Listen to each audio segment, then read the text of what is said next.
the first national online conference on new trends in language teaching. I'm honored to be a moderator of this workshop session together along with Dr. Bembouya. Before I begin, I would like to thank Dr.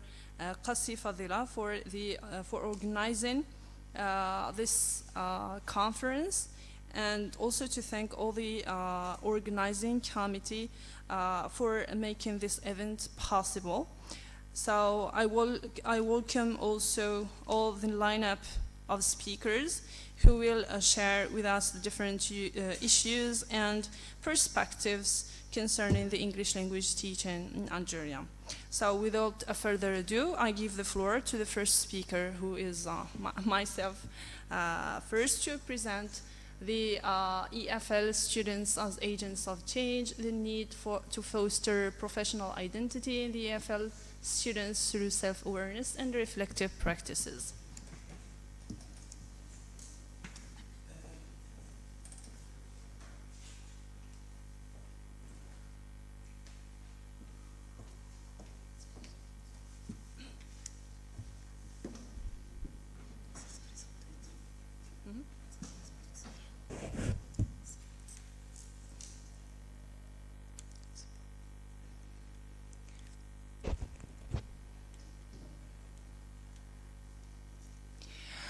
So this first picture illustrates the feeling of parents and pupils who succeeded in the baccalaureate examination.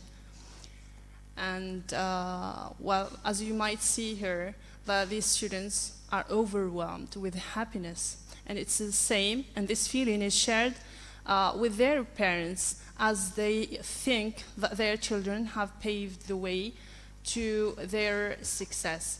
So according to them, the definition of success is described as the capacity of transition from being a pupil to student. So there is a shift in the status of these pupils, but something starts to change after having some experience at the university, and the feeling starts to change and the happiness starts to reduce, right? And they start thinking that happiness is limited to having good grades, keeping a good health, and having a granted or a financial grant in time. But at the master degree, when the students reach the second year of the second year of their master degree, their worries start to raise, and they start thinking, what am I going to do, or what shall I do after graduating?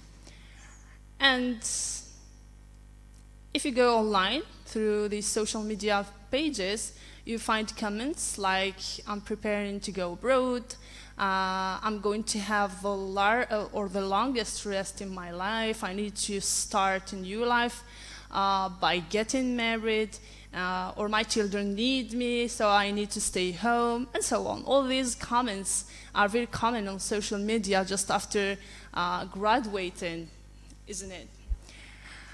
So the question that raises here is, what did these students study for during their 5 years at the university? A very important question, right? So in fact, this is the most boresome question that friends, family, neighbors, and former classmates ask. Even worse are those who quit school at a young age. They start saying, what were you doing at the university to just be this free after graduation? So this situation can be attributed to one sole answer, is that the students are not prepared for the professional life, or those students have not yet prepared their professional identity, which is very sad indeed, because in normal situations, the students have been already prepared to face the question, what do I want to become, and how am I going to do it, right?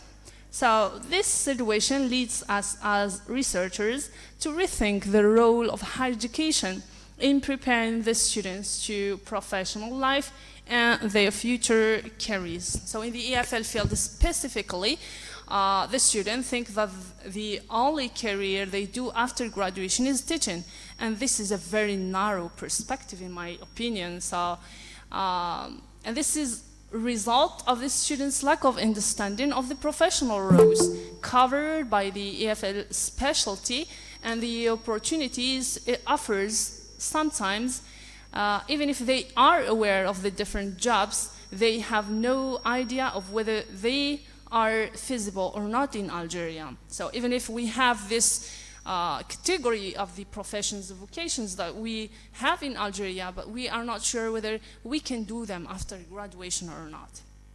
So this study is guided by three main questions. Is there a need to shape the EFS students' professional identity during the higher education experience? And I would say, or does the higher education help the students,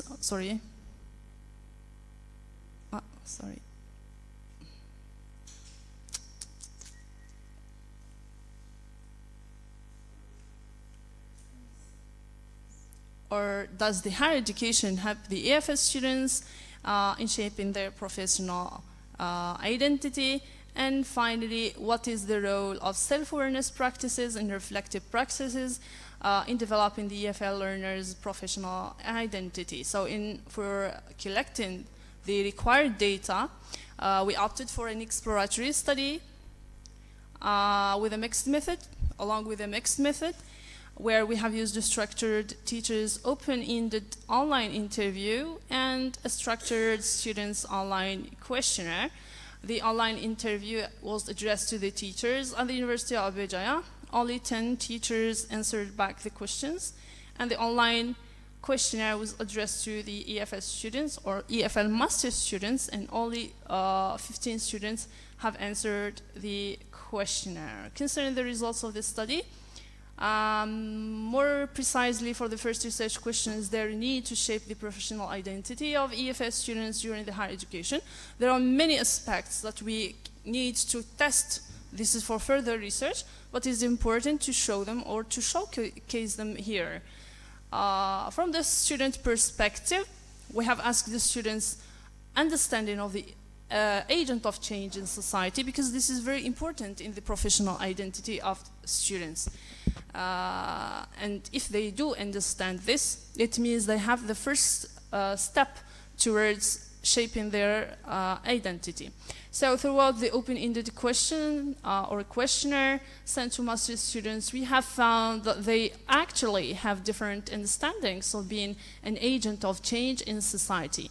And the term is important concept in the development of societies in the world, as they are individuals or organizations that lead the transformation and the advancement of society within a particular context. This is very important for the students to be aware of this definition.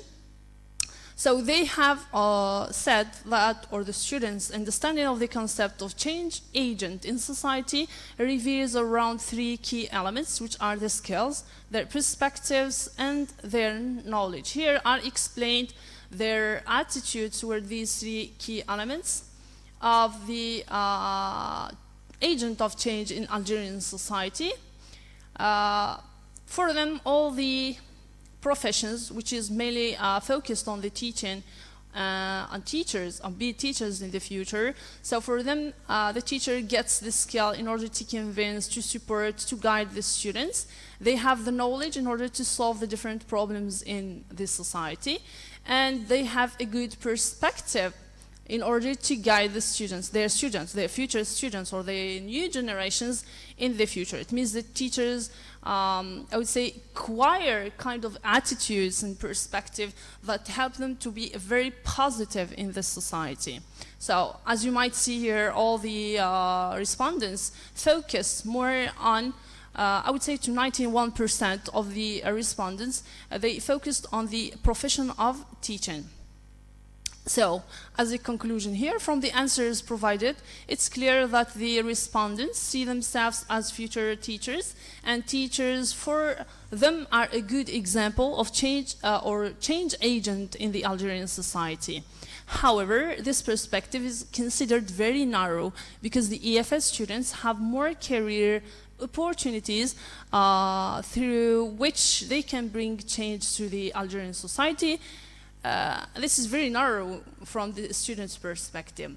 Now, from the teachers or from the student's perspective, we have asked the students also about their awareness of the professions covered by the EFL specialty. Although here in this question, the students demonstrated a very high knowledge concerning the professions that underlie the EFL specialty, as you might see here, but 91% or more than 91% of the answers have targeted the teaching, tutoring, and educating, which is all revealing about teaching English at different levels. Some older students mentioned tourism agents, cultural mediators, journalism, editing, publishing, writing, or being writers or authors, bloggers, copyright writers, content creators, researchers or research consultants, translators or interpreters, and working in the harbor. Just next to this question, as you might see from the title, the jobs that they plan to work, the majority are planning to be teachers. The gap between the knowledge of the different careers and their future plans demonstrate that there is an issue with the professional knowledge of these students, because although they know that of the difficulty of getting a permanent job in teaching, they still plan to do it. So this question that arises here is the only professional identity the students formed through their 5 or 4 years, because they are Master 1 and Master 2 years at the university, reveal only around teaching, and if so, why? So the teachers answered this question by saying that the students or the awareness about the professional identity grows gradually through experience and real-life exposure and guidance. And this is not something very targeted in the EFL programs. And the students do not set a clear goals also. And most of the students lack the direction and choose their degrees program without understanding their future implications, and the students' learning difficulties partly stem from a misunderstanding of the professional identity as EFL learners. It means they take the role of EFL learners as students without thinking about the further professional development. Or professional identity, I mean. So from both teachers and students' perspective, we come to conclude that both data, or to conclude that there is a huge need to help the students shape their professional identity and help them make decisions on the future and avoid regret and prepare them for the professional real-life experiences. Concerning the second research question, whether higher education helps the EFS students shape in their professional life, the students when asked about the sessions that help them reflect on their future careers at the university, they have mentioned the ESP sessions, didactics sessions, language and culture, and writing expression. Whereas they have also focused on demonstrating the importance of outside sessions, like the self-development sessions, career development workshops, and career planning workshops, which are targeted. This shows that they are interested in a way in developing their career abilities, etc.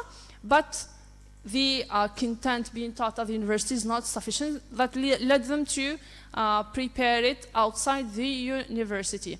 We have asked about the skills that have been developed through the higher education, their experiences through the higher education, and that are needed in their professional life. As you might see here, the majority, by over 66%, talked about the problem solving, followed by communication and or presentation, critical thinking, and so on. I think that I have exceeded the time.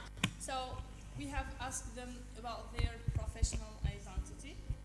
Just try to summarize. Please, yes. Okay. So I'm going to move to all this concerning how does EFL students can develop their professional identity from both the teacher's perspective and learner's perspective, and because of the time limitations, I can go to the conclusion. Yes. So I just go to the recommendation.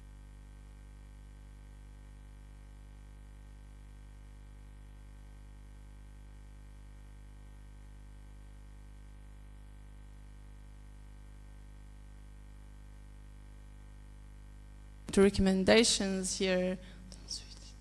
So EFL instructors instruction encompasses more than just teaching English, but also covers other subjects. As a result, it's crucial to increase the student understanding and encourage them to research on contemporary vocations in this area. It is recommended to relate the university with the socio-economic sector through a partnership and collaboration activities. Focus on the integration of technology, as it helps in keeping students to be up to date concerning the modern professions and learn from others.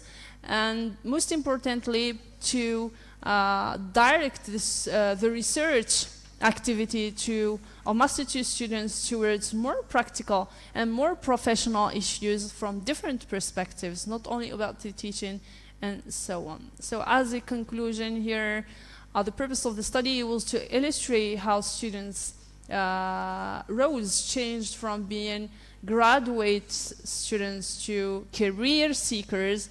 So the study mentioned, or the study has concluded that there is a need to help students grow their professional identities by including activities other than teaching and learning, and raising their awareness about the importance of other professions that are covered by the EFL specialty. I conclude here and I stop here. Thank you so much for your presentation. Thank you so much for your attention, I would say. Yes, sorry for that. Yeah, she has not expected time. You have just had to tell me. Yes, thank you, Dr. Bani, for your insightful presentation. In her presentation, Dr. Borani, she addressed three main research questions. So the first research question is, what did the EFL students study during their 5 years at university? The second question is there a need to shape EFL students' identity? And the second question is, does the higher education help the students in shaping their professional identity? The third one, and the last one, is what is the role of self-awareness and reflective practices in developing students' professional identity? So for her methodologies, it was an exploratory design, right? She used a mixed method. She used an online interview for teachers and an online questionnaire for students. So for her results, she found that there is a huge need to help students establish their identity and prepare them for real life situations. And she mainly found that master students, they really struggle with a lack of professional self-awareness, which has an impact, of course, on how they will develop their professional identity. So thank you, Dr. Bohani, for your presentation. Now I give the floor. Yes. Thank you so much, Dr. Benbouya. I carry on from here, and I call further for Dr. Saad Boubqa and Hawa Arbes from the University of Béjaïa to present their work on From Chalkboard to Keyboard, Advancing Digital Competency for the 21st Century Teaching Excellence. The floor is yours.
much. So here we are to continue in the same context as you, Dr. Siha Bourani.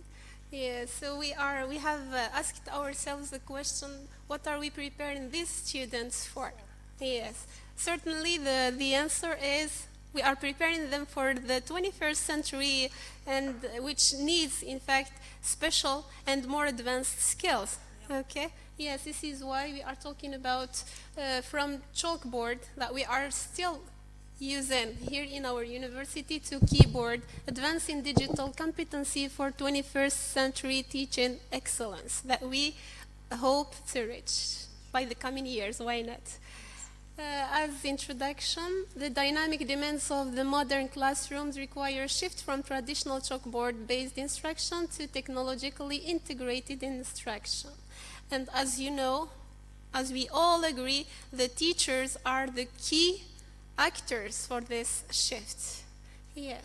So this is this significant transformation in 21st century education enhances the need to develop educators' digital competence, which fosters proactive exploration and implementation of effective teaching methods.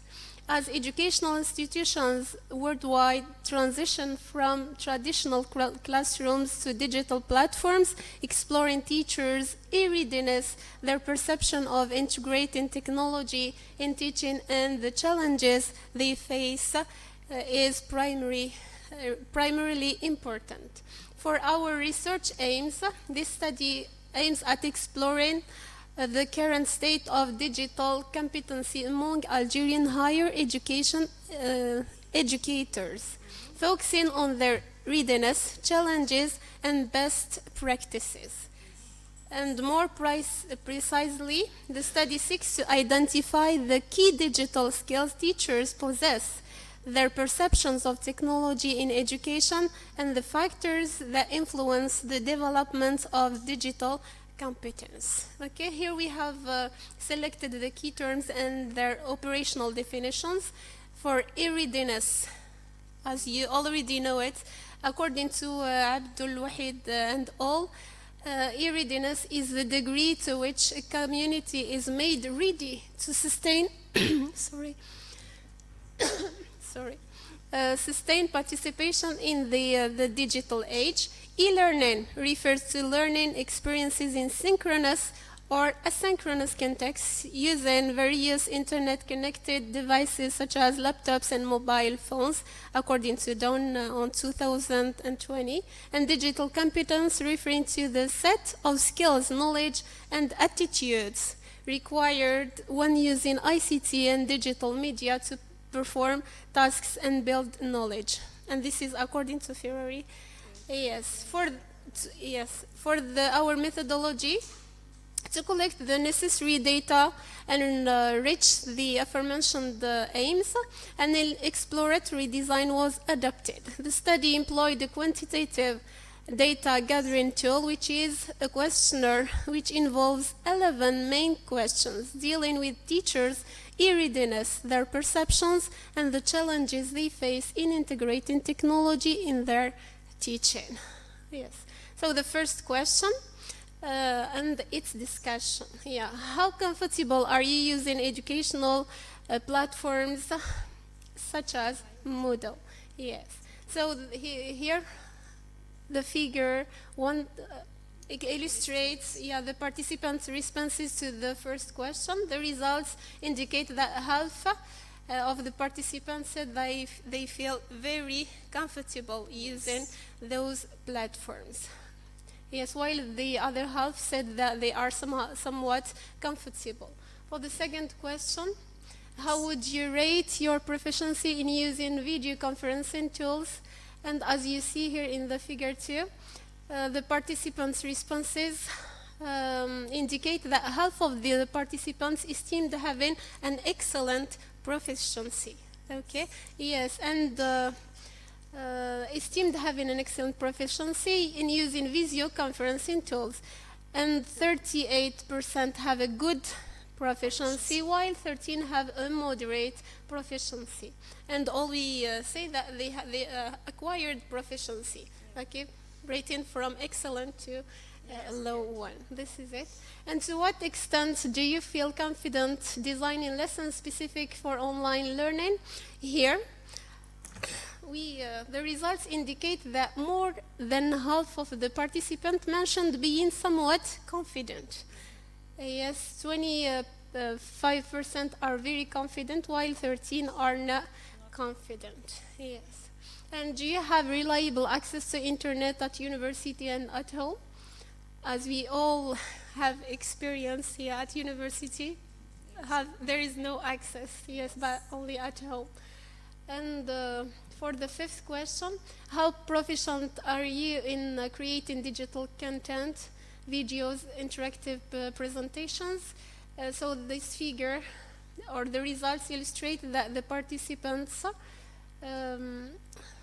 yes, 50% of them mentioned being somewhat proficient in creating digital content, 25% are very proficient, while 13 are not proficient. And in fact, this proves the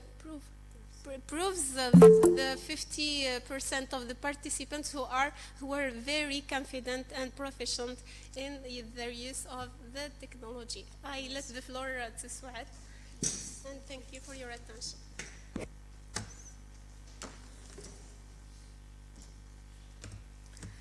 So good afternoon. So without any delay, I will directly carry on. So as far as the sixth question of the interview of the questionnaire is concerned, so how do you perceive the effectiveness of online teaching compared to face-to-face teaching? So teachers' responses can be summarized as follows.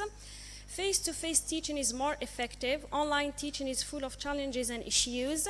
The effectiveness of both modes depends on the subject being taught. In fact, here teachers mentioned that for the theoretical modules, it is much more effective to teach them online.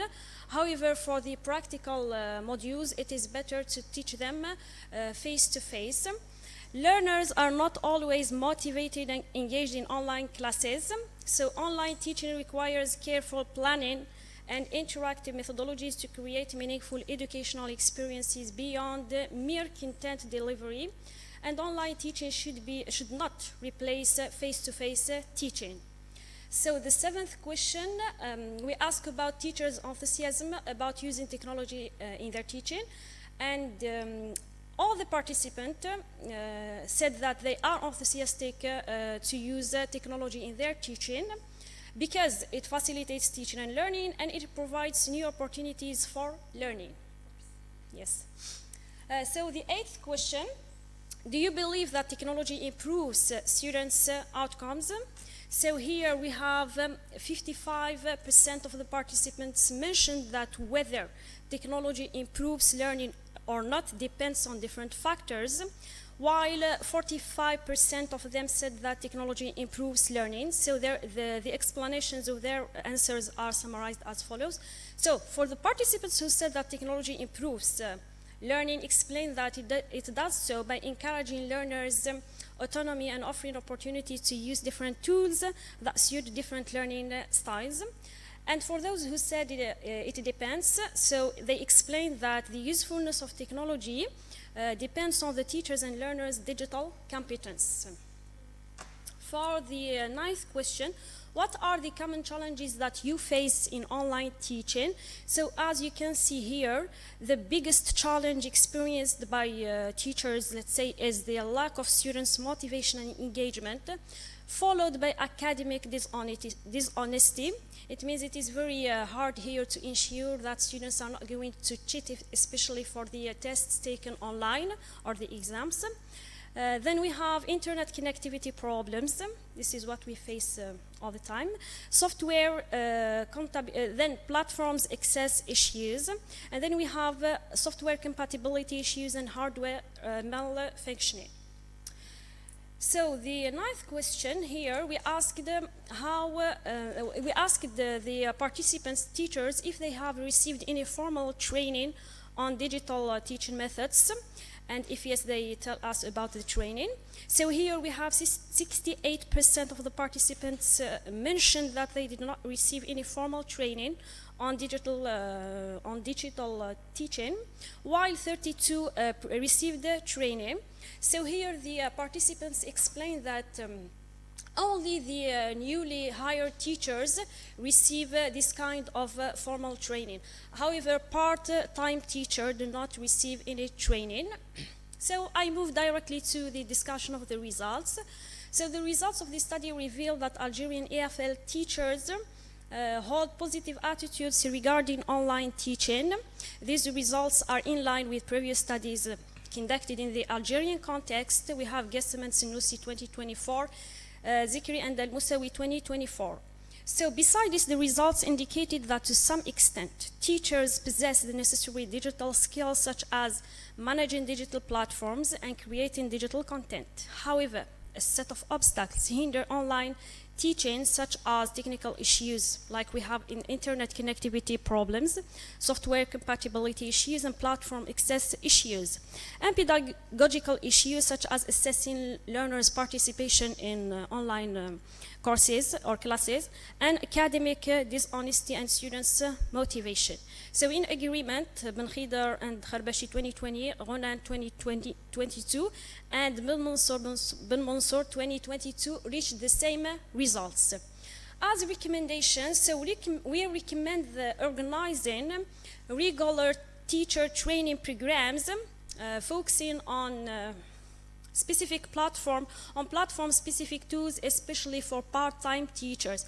As you know, here at the Department of English, so the big majority of teachers are part-time teachers, and they are excluded from receiving this training regarding the use of technology. So it is very important to consider this.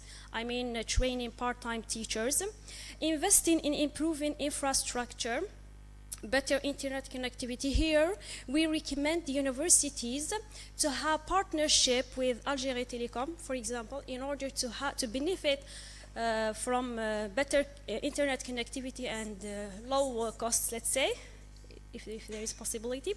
And we also recommend training learners on how to use different digital educational platforms.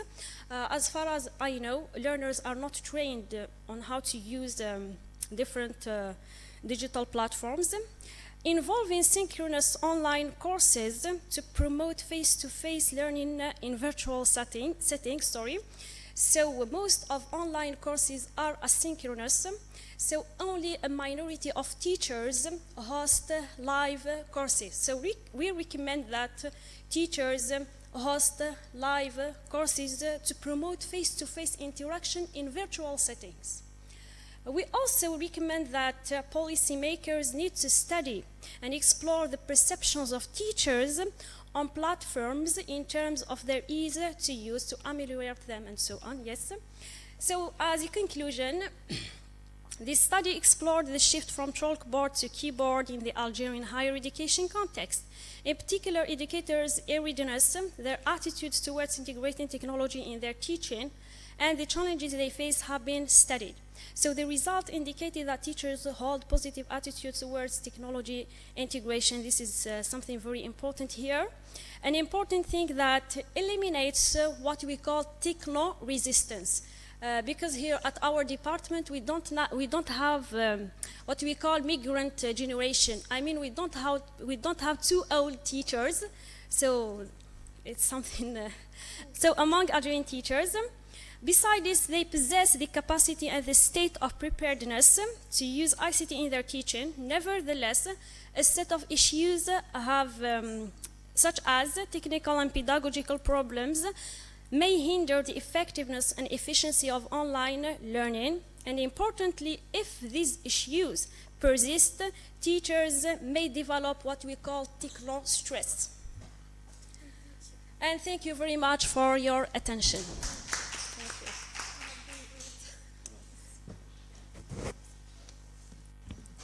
So thank you so much, Dr. Boubqa Souad and Hawa Larbes, for this insightful presentation, which has explained the necessity or the need to move from the chalkbook boards, sorry, to the keyboards, and the need to advance the teaching processes towards the digital competency. Your study was focusing on the shift from the traditional teaching towards the online or more advanced online teaching. You have highlighted the most important challenges that face the online teaching at the University of Béjaïa and in Algeria in general. You have focused on providing the different recommendations to make this journey of online teaching, beneficial and useful in a way. Thank you so much for this insightful presentation. I call the third speaker, Dr. Wali Shafa, to present from the University of Béjaïa to present his talk about the re-evaluating the role of re-evaluating the role of L1 and L2 classrooms, benefits, challenges, and suggestions for best practices. The floor is yours, Dr. Wali. So first and foremost, I'd like to thank the two chairwomen, namely Dr. Fadila Ali Ushush and Dr. Nadia Idri, for organizing this conference and for the opportunity given for us to take part in it. So without further ado, I will give a brief presentation entitled Re-evaluating the Role of L1 in L2 Classrooms, Benefits, Challenges, and Suggestions for Best Practices.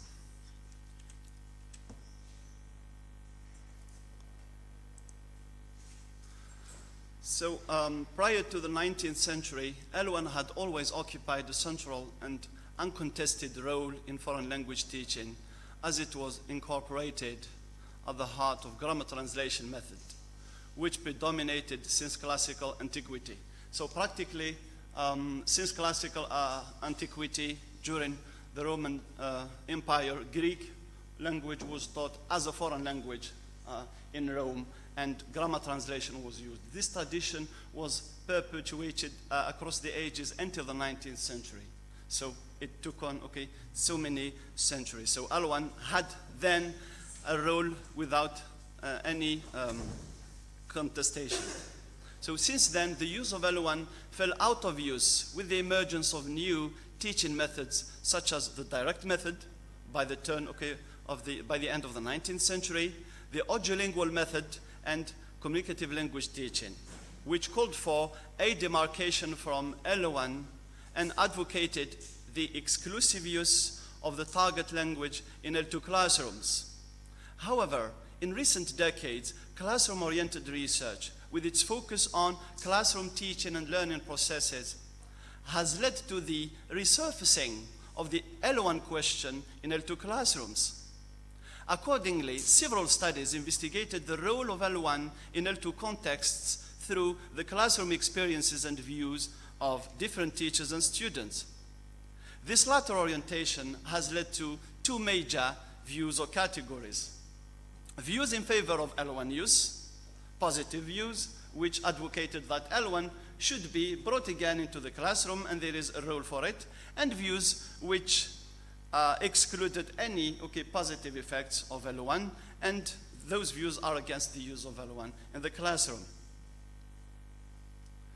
So I will quickly present the different reasons advocated by those who are in favor of L1 use in L2 classrooms. So the reasons for which L1 was suggested revolve around reasons such as L1 has the possibility of helping and facilitating comprehension.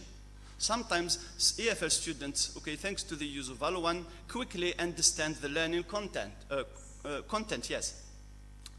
B, L1 can be used as a learning strategy. Many students reported using L1 while trying to learn content at home. So as a learning strategy, L1 was implemented in a positive way. L1 being useful as a speaking strategy. Many students, okay, resort to using L1 when they have, okay, a communication problem. So instead of giving up speech, they resort to using some L1, okay, in order to overcome the communication barrier. L1 can reduce the affective filter. As the conference chairwoman this morning, okay, talked about the affective filter. In fact, okay, the affective filter comprises a number of emotions. If the affective filter, okay, rises, it becomes, okay, thicker. There is a prevalence of negative emotions, such as debilitating anxiety, fear, lack of self-confidence, and lack of willingness to communicate. In fact, the advocate of the affective filter is Stephen Krashen. Stephen Krashen himself was not in favor of L1 use. He did not believe in any effectiveness of L1 use, but later scholars and researchers carried out investigations, and the students involved in those studies reported feeling more confident, more willing to communicate, and less anxious when their teachers said to them that they could use somehow some L1. So L1 can alleviate, okay, the affective filter, and will, okay, certainly lead to better learning opportunities. It can also reduce the cognitive charge or difficulty of a task. If a task has to be carried out only in L2, this can be cumbersome, burdensome, and more than too demanding for students. Therefore, some moderate use of L1 can, okay, reduce the charge or demands of a task. L1 may provide meaningful cultural context or explanation or explaining, okay, or can be used in explaining essential, okay, or proved to be essential in understanding L2 culture. Again, I will refer to, okay, the chairwoman, okay, Dr. Aliushush, who spoke about folk tales, okay, and I personally love folk tales. In fact, sometimes I use folk tales when I teach oral expression, and on occasion, I have to use L1 cultural equivalents to explain some cultures. I remember one day, okay, one of my students said, "Sir, how can we say, you know, Teriel?" And I said, okay, you could use an equivalent such as the ogress or the seven-headed, okay, imaginary monster. So there are some, okay, cultural references. Even when you explain them, you feel you haven't said enough to the student. Sometimes giving just some equivalent in L1, yeah. And I remember, okay, it was when I used, okay, fairy tales in oral expression as a narrative activity. Other positive reasons for L1 use, okay, also revolve around the fact that if L1 is resorted to from time to time by teachers, it can save them a lot of time. Instead of, okay, spending lots of time explaining a point, they can quickly just give some equivalent, okay, and save some invaluable classroom time. L1 can also, okay, allow teachers to make comparisons when explaining complex L2 points. And here I have some in mind, some grammar points or structures. The use of L1 reduces opportunity. I moved to. So here we move to, okay, the other argument, okay. Those who are against the use of L1 in L2 classrooms, okay, provided reasons such as the use of L1 may and reduces, okay, opportunities for target language practice and thus prevent L2 learning and growth.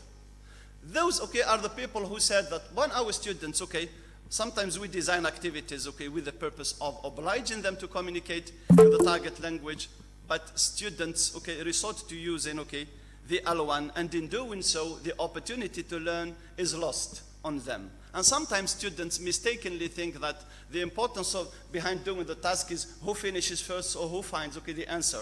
Sometimes it's better that students use the target language and do not finish or do not find the answer, because the learning is in the doing, it's in the process.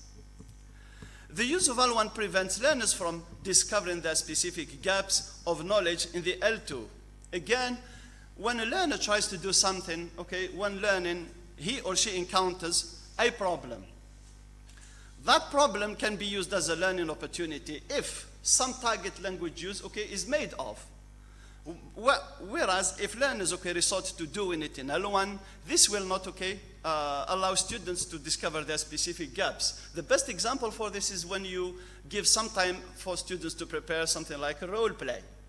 If the students do it in L1, they will not know the sorts of communicative challenges they will encounter when presenting, okay, the role play. Therefore, if L1 is used extensively, it may not allow students to know what sorts of difficulties they will probably encounter. L1 use in the classroom also limits the amount of exposure to the target language, because target language, okay, is produced, okay, by teachers as well as by learners. Therefore, if, okay, more L1 is used, therefore the production, okay, will, students are not going to have a lot of input being generated in the foreign language. There's also the frequent use of L1 in the classroom, okay, which may become as a habit and thus make students too dependent on it.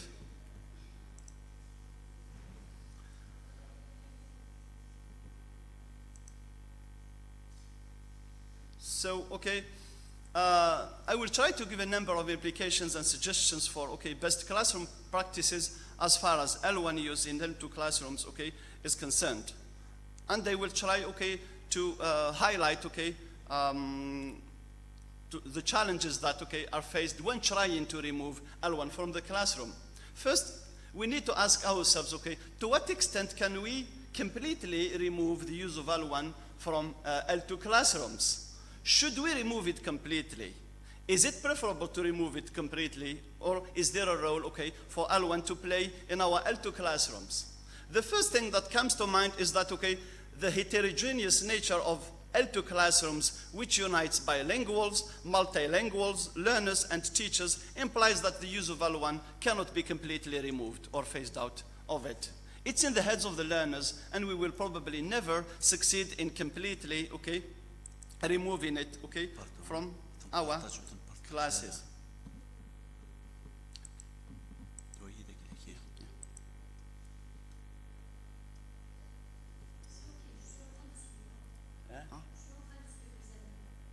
Ah, d'accord.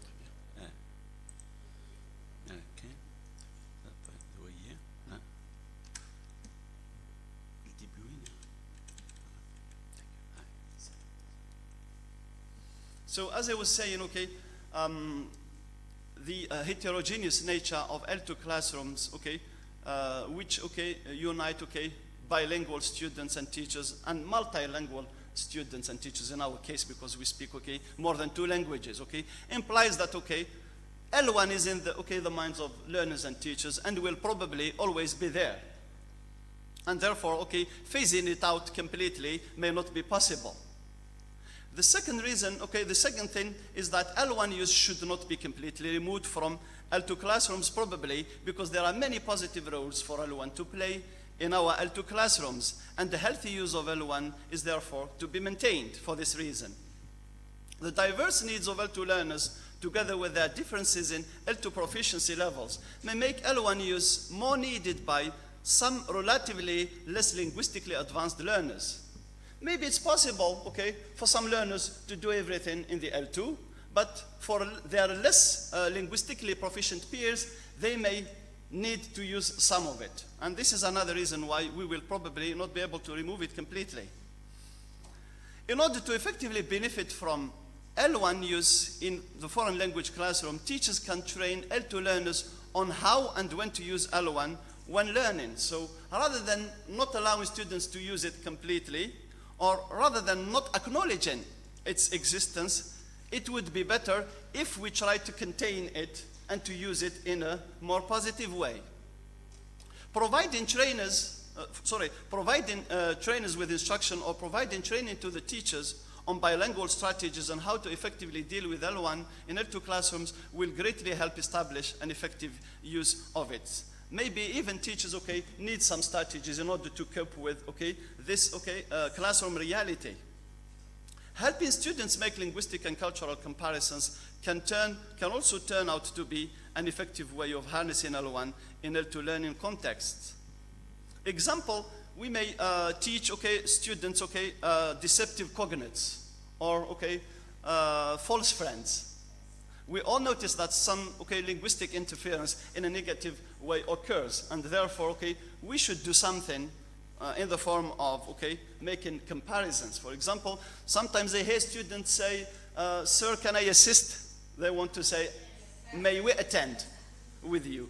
Sometimes, they may misuse the word, which they bring from French, like resume, to summarize, in English, but they think, they think that it's to summarize in English, whereas it's to start doing again after some pause.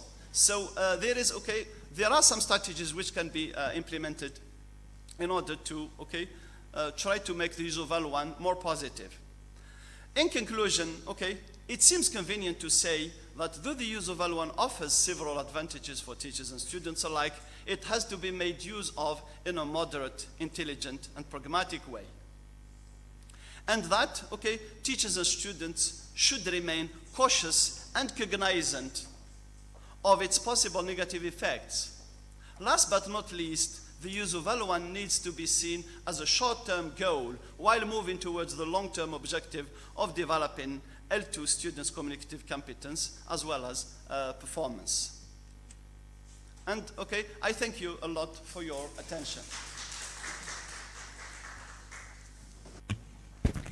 Thank you, Dr. Wali, for your insightful presentation.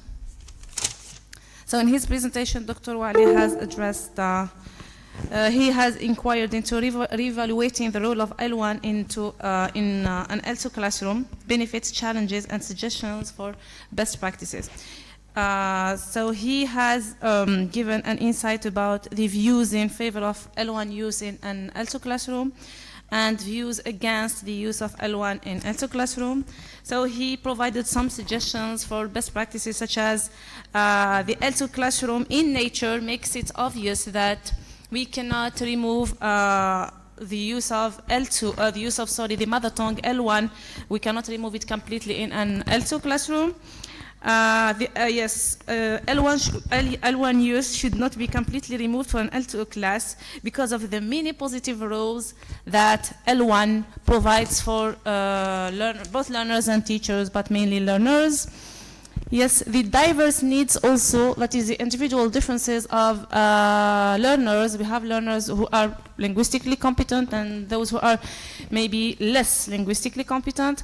So these may find it helpful to use, of course, to refer to the mother tongue in their class. Yeah. For the conclusion, he found out that the use of L1 offers advantages for both teachers and students. However, it needs to be used in a moderate, intelligent, and of course pragmatic way in order to have a benefit from this use. And thank you. Yes. Thank you so much, Dr. Bembouya. Thank you so much, Dr. Wali, for this very insightful presentation. We move to the next speaker. I call Dr. Amal Bembouya and Dr. Samia Begah. Dr. Amal Bembouya from the University of Bijaya and Samia Begah from the University of Borj Barid, who are going to present a talk about the effect of artificial intelligence based pronunciation checkers on pronunciation enhancement, student perspectives, and case study of third-year students at the University of Bijaya. The floor is yours.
Our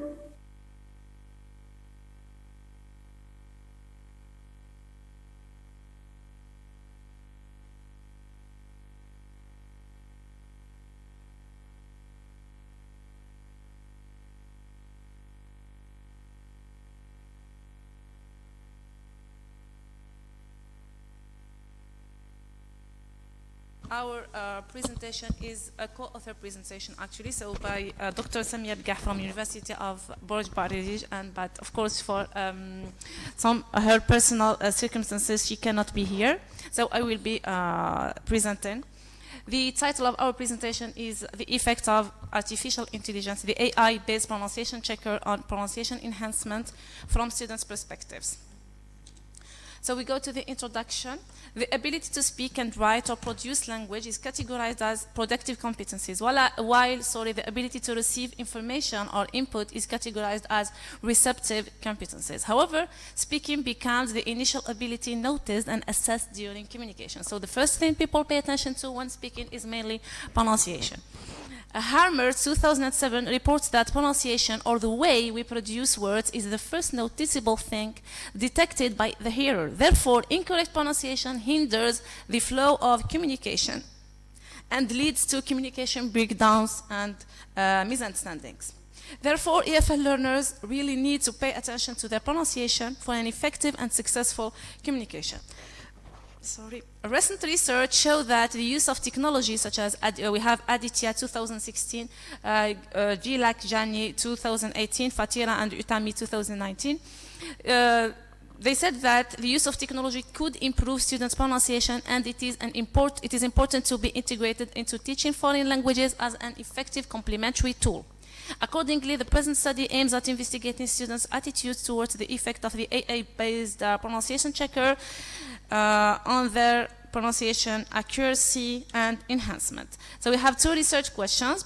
The first one is, what are the students' attitudes towards the AI-based pronunciation checker in increasing their pronunciation accuracy? And the second one is, does this checker promote independent learning?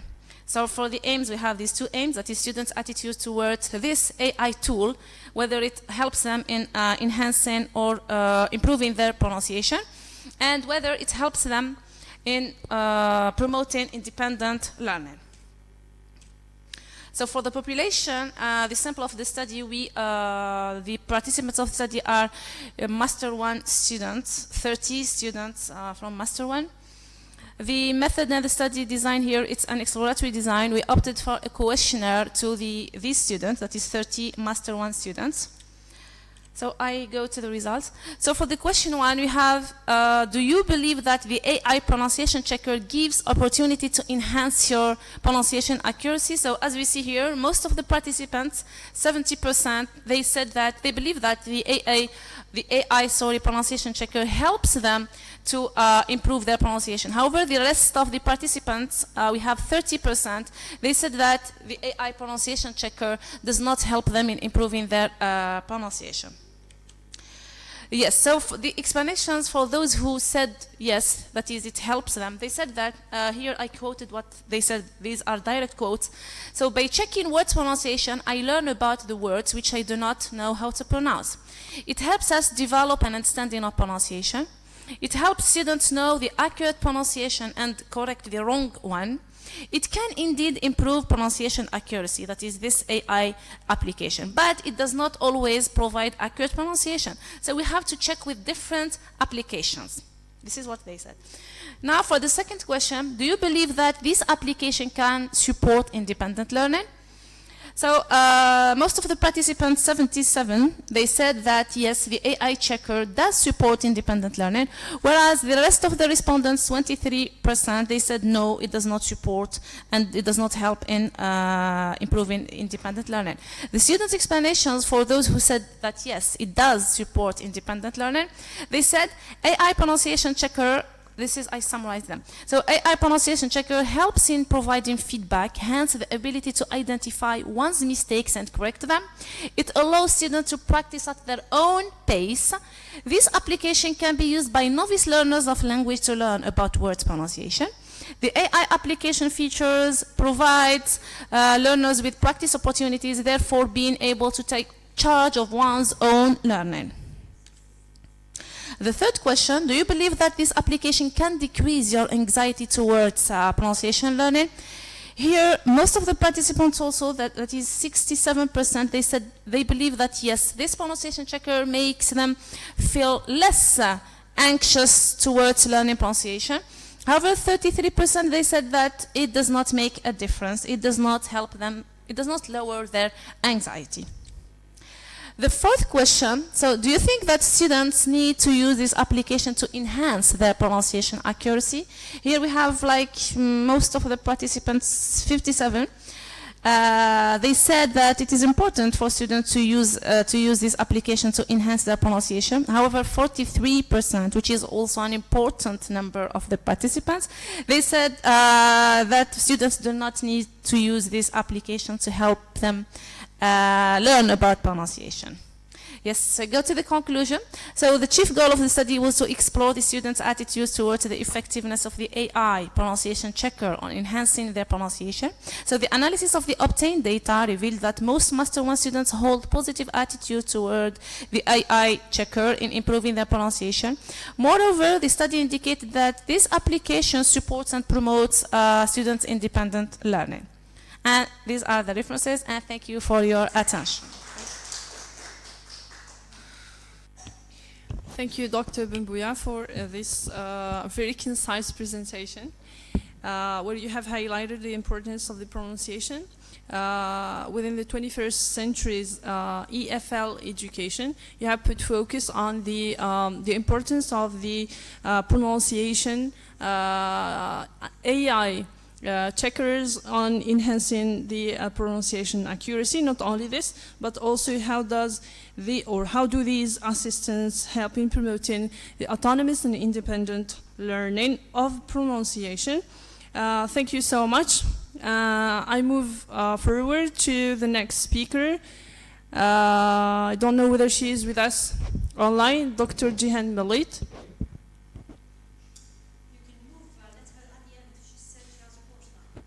All right. So we move to the next presenter, Mrs. Naima Wabah from the University of Jijel. Are you with us? So I repeat, Mrs. Naima Wabah from the University of Jijel. I think she's online. She's hello? She doesn't hear.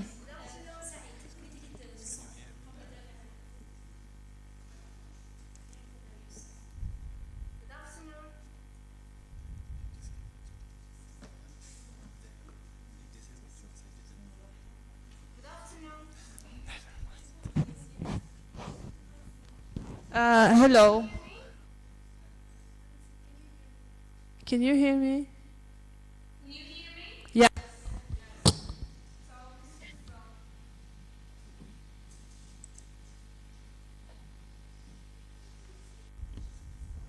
So, Mrs. Arwabah, you are going to present a presentation entitled Towards Tailoring an ESP course to Students' Needs in Higher Education, an investigation into marketing students' perceived language needs at Jijel University.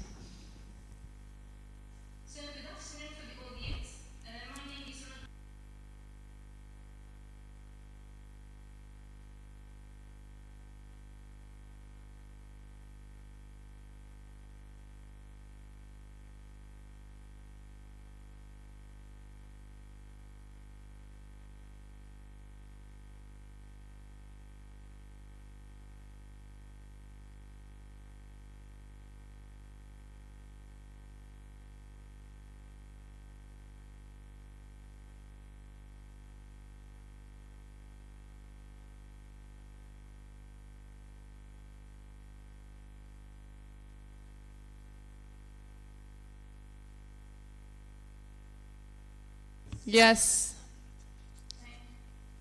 So I'm going directly to the title of my presentation, Towards Design or Towards Tailoring an ESP course to Students' Needs in Higher Education, an investigation into marketing students' perceived language needs at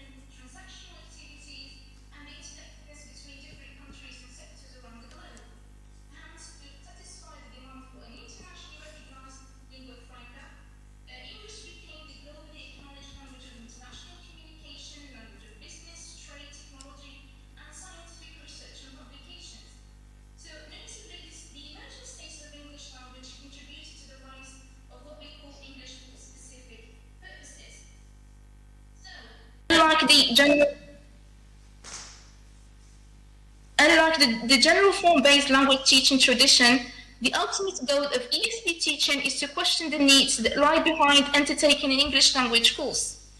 Therefore, to respond to the literacy demands of modern academic context and the expectations of the contemporary competitive labour market, ESP courses proliferated rapidly in the higher education programs of English as second or foreign language countries. And of course, the Algerian context is no exception. So here we move on to the statement of the problem based on an observation as a former ESP teacher and also the regular discussions held with fellow ESP teachers at the Commercial Sciences Department at the university. It is apparent that the teaching of ESP or the ESP teaching and learning situation is not really based on a systematic analysis of the learner's needs. We have in the Department of Commercial Sciences, we cannot call it a curriculum or syllabus. It's kind of a canvas which dictates very vague and broad, we can say, objectives. And as a result, the teachers, ESP teachers, who are generally language teachers without training in the target speciality, tend to teach or tend to design their courses based on their beliefs and perceptions of what to teach and how to teach. However, we can say that disregarding the assessment of the student's needs is seriously detrimental to targeting the competencies that define the business discourse community, especially for master students of tourism and hospitality, marketing, tourism and hospitality. So, as the study here, addressing the following research questions. How do Master 1 students of marketing in tourism and hospitality perceive the role of English language in their academic and professional development? What language skills do Master students of marketing and hospitality students believe to be most important to their success in their field of study? And does the students' expectations from the English course match with the content of that teacher's instruction? So as the aim of the study, the objective of the study is to go marketing students the tourism and hospitality perceptions of their language needs.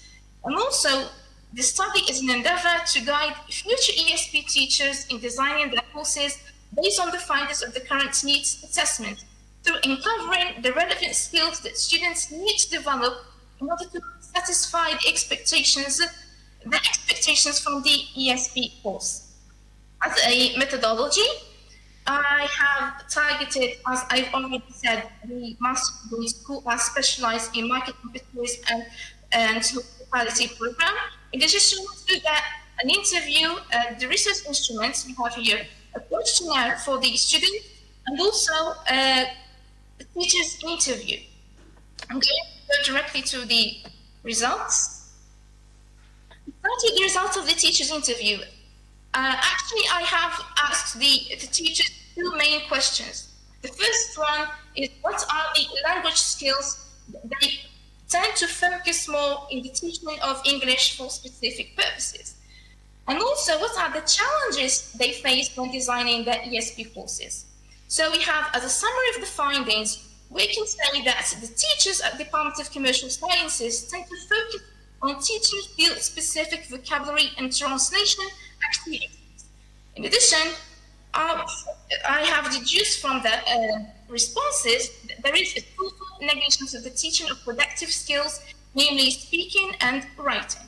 As the second question, what are the challenges for designing the ESP courses? They have said that there is, we can say, there is problems in identifying the English or the students' needs, because we have seen, I have already said, there is an absence of a syllabus that really defines the learning needs of the program. And also they have declared that there is a lack of guidance and support from the parts of the administration or the content, also the content teachers.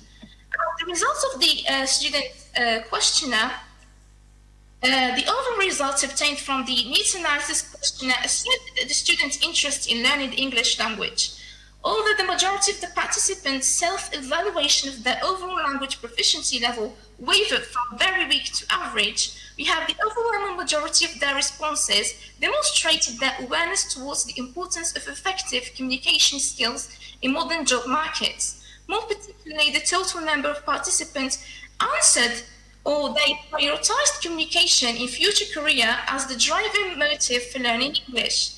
In line with this finding, there is also full agreement among the respondents towards the need for taking English for occupational business purposes course. Additionally, more than a third of the participants or the respondents expressed their need for English for academic purposes course. Also, we have also findings from the students' questionnaire. Concerning their perceptions of English language teaching, respondents expressed their interest in attending the ESP course. However, their answers revealed dissatisfactions towards their current ESP course. According to them, the ESP course revolved around developing the students' reading comprehension, vocabulary knowledge, with less emphasis on the teaching of grammar. As far as the teaching of productive skills are concerned, the frequency of teaching, writing, and speaking is very, very low. However, the focus on developing listening comprehension skill is remarkably marked. So based on the findings from the students' questionnaires and also the teachers' interview, we can say that we have some, I suppose, or I have some recommendations from the part of the teachers and also the stakeholders.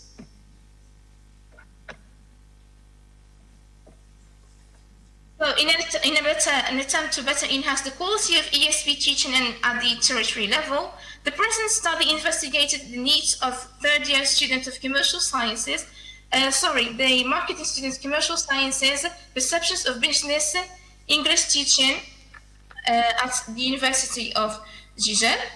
And given the fact that ESP course design is usually designed or assigned to general language teachers with no training in the target speciality, the accumulated information from the needs analysis survey can give insight for both in-service and future ESP teachers in current studies target context. So we have here some recommendations for the teachers.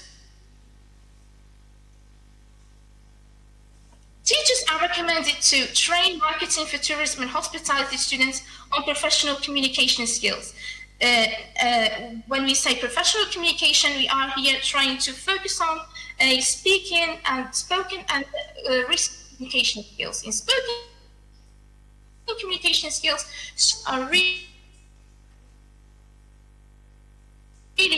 do need to train needs with customers, especially in the field of tourism, and also for traveling in travel agencies. And also, students should be trained to write for professional written discourse or the professional promotional discourse, writing, for example, travel brochures and also sales promotion letters. In this task, teachers are also recommended to adopt a task-based approach for designing their syllabuses, design role-play activities that stimulate real-world marketing scenarios. For the stakeholders, when we talk about stakeholders, we mean here the Ministry of Higher Education. As all of us know that the time allotted for teaching is not enough. 1 hour and a half is not enough. And this is the core of the problem. How we can solve the problems of ESP teaching in the context with a 1.5 hour per week. So the stakeholders are recommended to revitalize the teaching of English language in ESP courses through, we can say, increasing the number of hours for teaching this module, and also to make students read, we can say, to raise the students' awareness of the importance of learning English and trying here to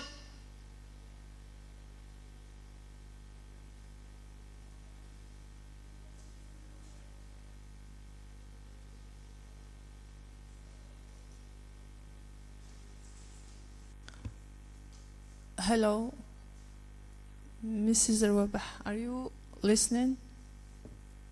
Can you hear me? Yes, now.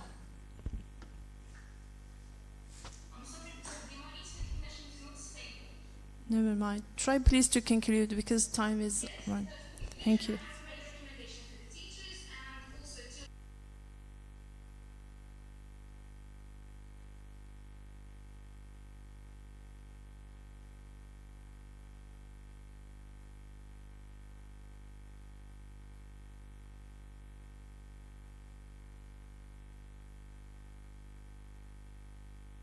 To collaborate with we can say, the future employers to demystify what we call the target needs in the labor market. So thank you for your, can you hear me? Yes. Thank you so much, Mrs. Rouabah, for this very important presentation, which focuses mainly on the importance of perceived needs and the needs in tailoring an ESP course for the marketing, tourism, and hospitality students. Your study have generated very important recommendations for teachers, especially to focus on the professional communication rather than general communication, and adopting task-based tasks or task-based education in order to, would say, in order to design the courses, especially targeting or dedicated to this category of students. Thank you so much for your presentation. We move forward to the next presentation. Dr. Iman Tiaiba from Burj Bariri University.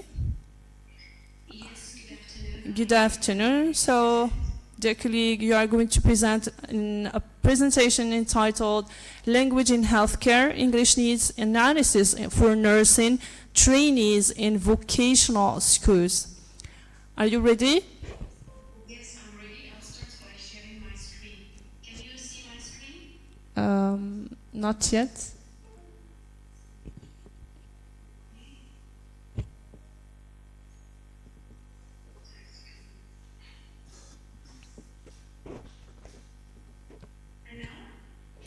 No.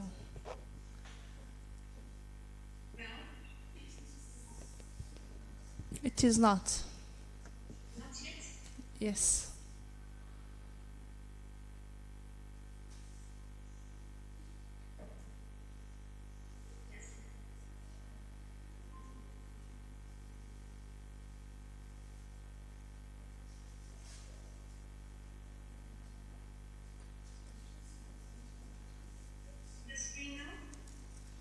Yes. Yes. Please, the floor is yours.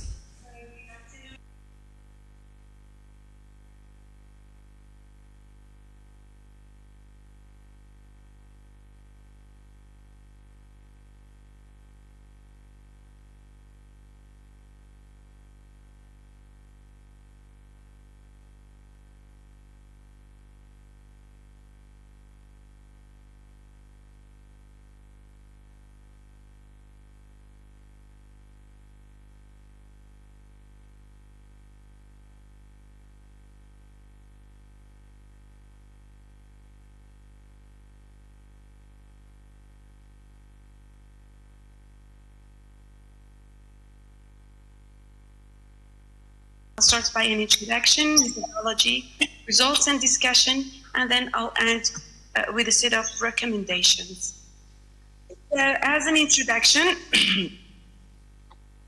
English is increasingly making inroads across professional fields and becoming essential for global communication, collaboration, and access to cutting-edge knowledge. In Algeria, where French has historically dominated healthcare communication, there is a growing shift toward English in response to new global demands and expanding internationalization of healthcare practices. This trend is particularly evident in nursing, where English for specific purposes plays a critical role. Nurses are now required not only to engage with English language medical literature and research, but also to communicate effectively with diverse patients and international colleagues. Although the Algerian Ministry of Higher Education and Scientific Research has recently implemented a policy to promote the use of English across all fields in healthcare, there remains a significant gap in understanding the specific challenges faced by nursing professionals in utilizing English.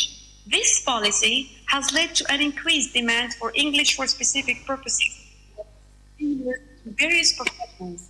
However, in the field of nursing, especially in the private sector, little or no restriction is implemented to identify the linguistic challenges nurses encounter in their daily tasks, such as documenting patient care, communicating with international medical teams, or understanding technical literature.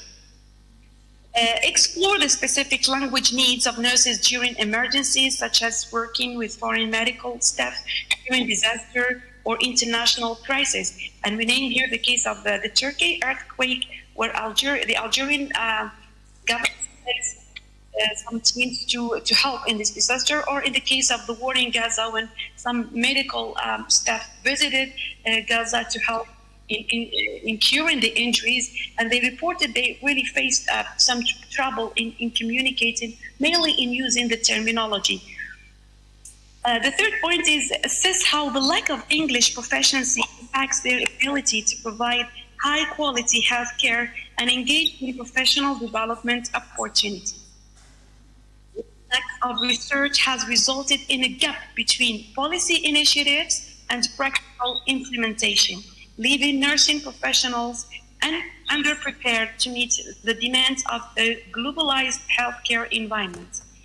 Understanding these issues is essential to develop effective ESP programs that address the real world needs of Australian nurses and enhance their professional competencies. And I want to give you, let's say, a scenario that illustrates the importance of communication in healthcare. So here is a short story or a scenario.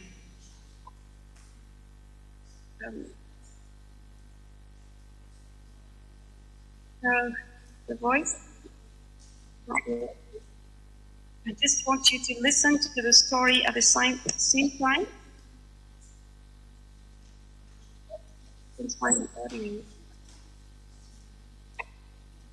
The code blue confusion Marie, a French-speaking nurse, had recently started working in an English-speaking hospital.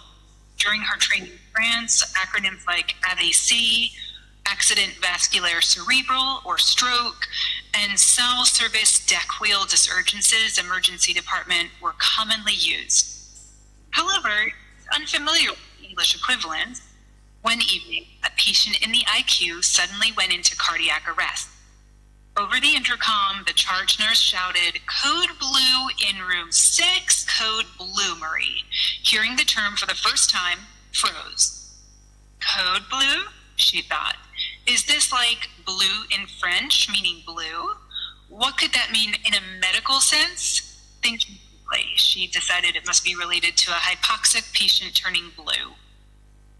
Assuming this, she grabbed an oxygen tank and rushed into the chaos unfolded.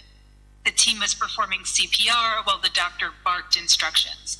"Marie, get pad," shouted Dr. Carter. Marie hesitated, scanning the room. What's that? She wondered.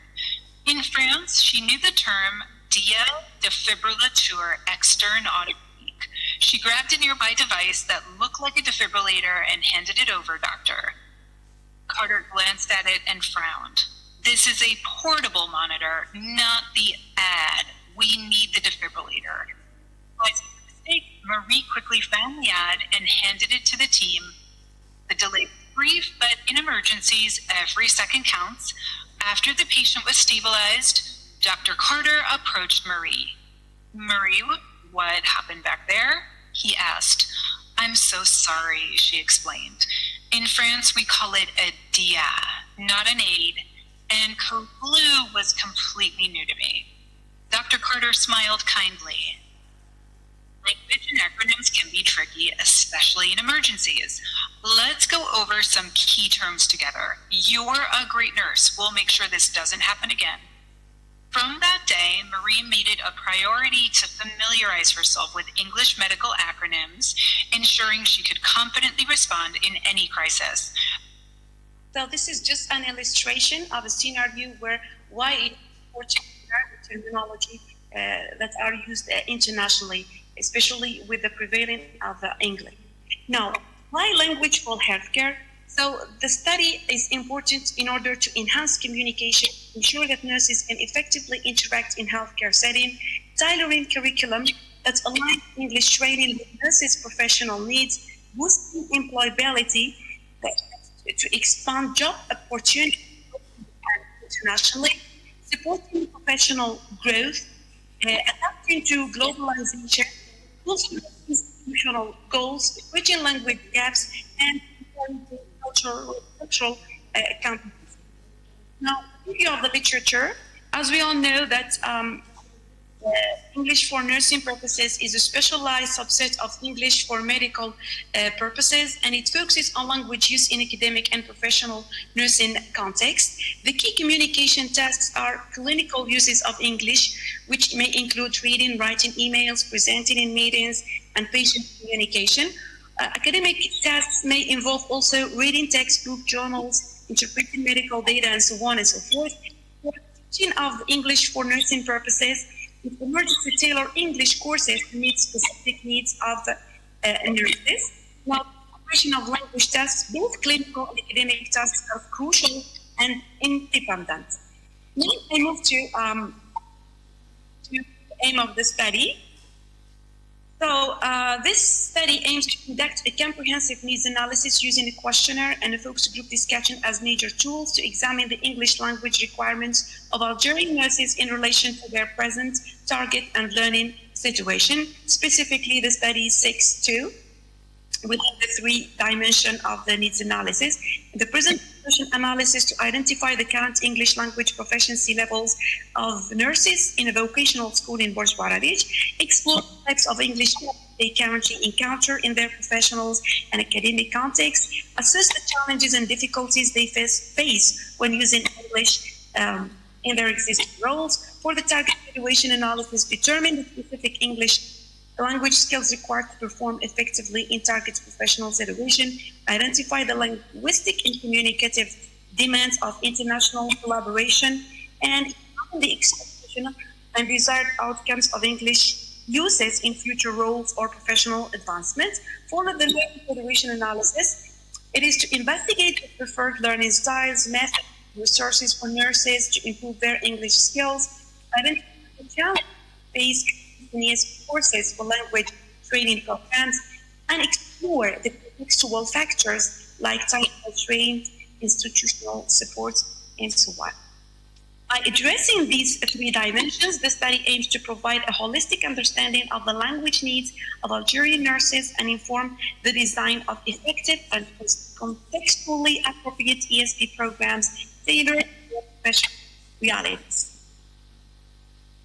Now, the research question, what are the language needs of nursing private vocational school called Al-Ijtihad in Borj Baradij? We have as a method a questionnaire and a focus discussion following the progressive sampling. There was a class that consists of 30. Please, dear the colleague, would you like to pass directly to the results because we are running out of time?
Thank you so much. Thank you so much, Dr. Iman Tiaiba from Burj Bararij University. The topic is very important as it addresses a very important issue, especially in the field of teaching English for non-English or non-EFS students who are the nursing trainees in a vocational school. Your study tried to identify the different linguistic challenges the nurses working on or studying at this vocational school face when dealing with international medical terms in during the international collaborations. And I find that this is very important as it enhances communication and interaction and opens the door for the nurses or nursing trainees for global communication. Thank you so much for this presentation. I move forward to the presentation of Mr. Mohammed Amin Misahel from the University of Bijaya, who is going to present. Yes, I will invite Mr. Mohammed Amin Misahel from the University of Bijaya to come up with his presentation entitled Oral Expression Teachers' Perceptions of Integrating Video Assessment into Classroom Instruction, Case of Oral Expression Teachers at CITIF 2 University. Can you hear me, sir? Great, hello, welcome. Please, we're okay, thank you. Can you please quickly present your work in a succinct manner, if you do not mind, as we are running out of time a little bit? Okay, is the screen visible? Yes. Okay, hello everyone. I'd like to first thank the organizing committee for such a wonderful event. The University of Bijaya does wonderful events, and I'm glad to be part of this one. My title is Oral Expression Teachers' Perception of Integrating Video Assessment into Classroom Instruction. Case of Oral Expressions Teachers at CITIF University.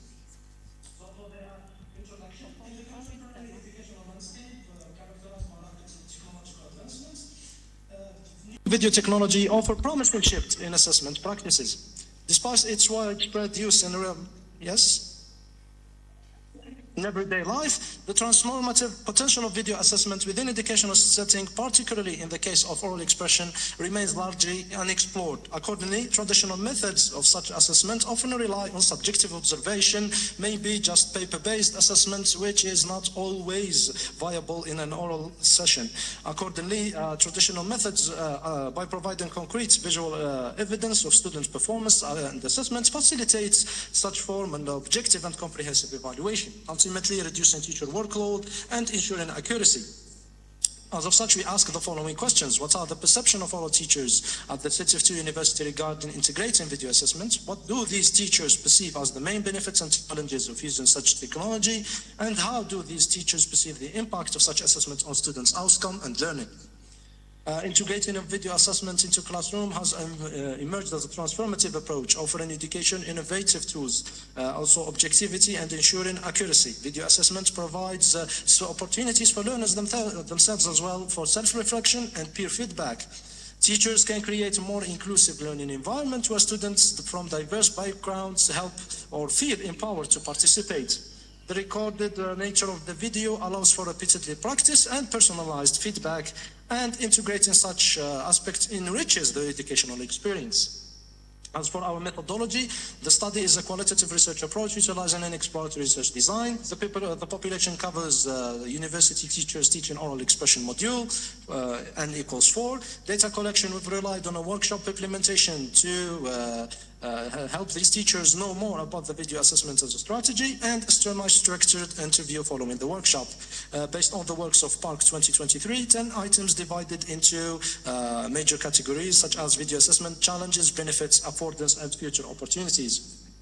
As for the results, the category of general information, these are teachers with at least 5 years of experience with oral expression module. As for the video assessment, they're aware of its existence and they understand the benefits and the issues that comes with it, but there is a lack of implementation, and it's critical when measuring student progress objectively. They've expressed the issue of limited infrastructure, resistance to change with teachers. Change is always an issue. There are issues with privacy concerns and where to hide and keep that data away from harm's way. Also, there are technical difficulties associated with the issue. Still, they believe that it offers track and review, it offers self-reflection and self-assessment, it motivates learners and provides individualized feedback. Still, when it comes to affordance, it offers flexibility, scalability, asynchronous learning. As for the future opportunities, we need teacher training, technological resources, and automated mechanism of feedback. Research questions revisited. So the perception of teachers are aware of its existence, aware of the benefits, but there is a lack of implementation. This indicates a gap between the concepts and putting it into practice. What do they perceive as the main benefits? They think that it allows for the students to review their performance, identify areas of improvement, can make learning more engaging. Still, they do not have access to the necessary technology, and students' privacy technical difficulties remain problematic. How do these teachers perceive the impact of the assessment? The potential benefits mentioned, these suggest that video assessment could have a positive impact on student learning and development. As of such, we recommend that we organize workshops, training sessions to familiarize these teachers with the best practices of video assessment. We offer them guidance and technical support, and hopefully a secure video hosting platform to protect student data. Still, we suggest that conducting longitudinal studies to assess such impact, also explore student perception about the topic, and investigating the impact of video assessment on student engagement and motivation, equally important. Thank you so much for your time. Thank you. I thank you very much, Mr. Mohammed Amin Misahel, for this very quick and very effective presentation. Mr. Mohammed Amin Misahel worked on the topic of oral expression teachers' perceptions of integrating video assessment as a new technique into classroom instruction. So the problem, on which he worked was the predominance of traditional assessment methods, and their prevalence in the oral expression classroom. He opted for qualitative method, in order to conduct his research, and he used qualitative data collection methods such as, semi-structured interviews. Among the main results that Mohammed Amin Misahel reached are as follows. Teachers are aware of the existence of these new assessment methods, and they are also aware of their importance. And they are cognizant of the fact that these new methods, provide a richer learning opportunity for students. They also allow for recording students' performance, which enables, a better and more personalized collective feedback later on. All in all, the perceptions of these teachers towards the use of these new assessment tools, namely videos, are very positive. But they have mentioned a number of issues and reservations, such as not having technical support which will allow them to do so, and having the difficulty of finding safe ways of storing the data and keeping it for later use. However, they highlight the importance of this tool, such as it being flexible, having the potential of motivating students.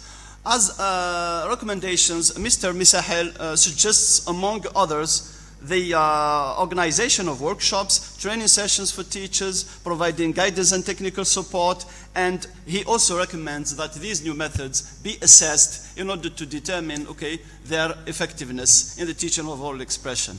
Thank you very much, Mr. Misahel Amin, for your presentation. Thank you so much, Dr. Wali, for your moderation. We move to the next presentation of Dr.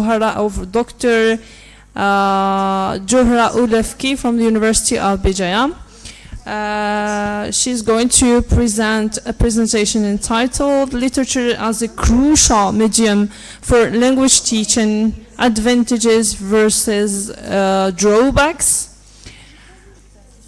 You'll be having 10 minutes for your presentation, dear colleague, and the floor is yours.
Yes, good afternoon, everyone. First of all, I would like to thank the organizing committee for giving us the opportunity to take part from this conference. So today I will present something about literature as an approach in English teaching. So my presentation is entitled Literature as a Crucial Medium for Language Teaching. I will focus on advantages versus drawbacks. So in this presentation, these important points are going to be included. So the benefits of using literature in language teaching, approaches to study of literature, the drawbacks, and the background information to be supplied for the students, and the criteria of selecting literary texts to teach in English, and at last I will end with the tasks. So according to Hirsch, literature includes any text or any text which is worthy to be taught to students. It is composed of literary works in a language by which a community defines itself. Both literature and language are closely related, since literature is considered as an associate of language and as a potential tool for language learning purposes. So by implementing literature as an approach to teach English language in the classroom is beneficial for the students for diverse reasons. Authenticity is the first reason. So through literature, students are provided by authentic input for language learning. This may, of course, lead to motivation. So students are motivated when they learn something that is authentic, that they cannot find everywhere, okay? So the second point is cross-cultural awareness and globalization. So in the era of globalization, literature promotes a rich input source for flourishing language learners' competence. It deals with universal concepts such as love, nature, death, and all these concepts are common in all or to all cultures. Consequently, the similarities and differences between cultures can further students' perception of the whole world. Read and practice. So through reading or through using literary texts in the language classroom, this will provide them with, this leads these students to develop a variety of reading strategies, as it can help learners acquire English. Fourth, sociolinguistic and pragmatic knowledge. So by implementing or using literary texts in a language classroom, this may help students to improve their communicative competence, and they can learn about the contextualized language through literary texts, especially plays and drama. The mastery of grammar and vocabulary, syntactic knowledge, and vocabulary enrichment can be accelerated, since literature involves profound range of vocabulary, dialogue, and prose, access to complex grammatical structures, and considerable exposure of formal and informal language. You see, so through these literary texts, students are going to have access to all these rich, language, whether formal, informal, grammar, syntax, lexis, all these, okay? So the sixth point is about language skills. So the development of the four skills is also concerned. Literature shows a good ground for writing, and this can be done through creative writing activities. Students will also develop discussion skills. Seven, emotion, so through these texts, students are going to develop emotional intelligence. According to Gosson, reading literary texts foster emotional intelligence. It is specifically related to human ability to control and manage their emotions and feelings in difficult situations. Critical thinking is also developed through literature, which can open horizons of possibility, allowing students to question, interpret, connect, and explore. So here, these are some approaches to study literature, these are approaches to study literature in a language classroom. So the first model is the cultural model. So in this approach, the teacher is going to focus much more on culture, which means language as cultural artifact. Study of literary texts from social, political, ideological, literary, and historical perspective. The second model, or the second approach, is the language model, or it is the linguistic approach, which means that the teacher here, or the classroom itself, is going to focus on the language used in the literary text, which means that literature is taught for its use of language and the contextualized linguistic features. The activities are learner-centered regardless of the literary quality of the text or reader-text interaction, which means that they will leave apart the literary qualities of the text and focus on the language itself. The personal growth model, language learning is encouraged through students' personal involvement with the reading of literary texts. Language learning and cultural awareness focus is on learners' interaction with the text and their feelings, ideas, opinions. This is what has to do with the personal growth. So, through these texts, students are going to develop a kind of personal growth.